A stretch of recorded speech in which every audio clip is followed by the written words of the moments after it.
சின்ன தொட்டில் கட்டி அம்மா சொல்லும் ஆரிராரோ இசைதானே ஓ இசைதானே.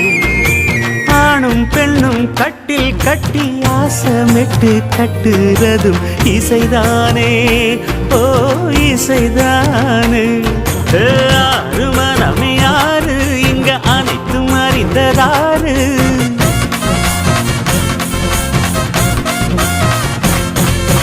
அறிவை திறந்து பாரு அதில் இல்லாதத சேரு. அடையெல்லாம் தெரிஞ்ச எல்லாம் அறிஞ்சாலே இல்லையம்மா.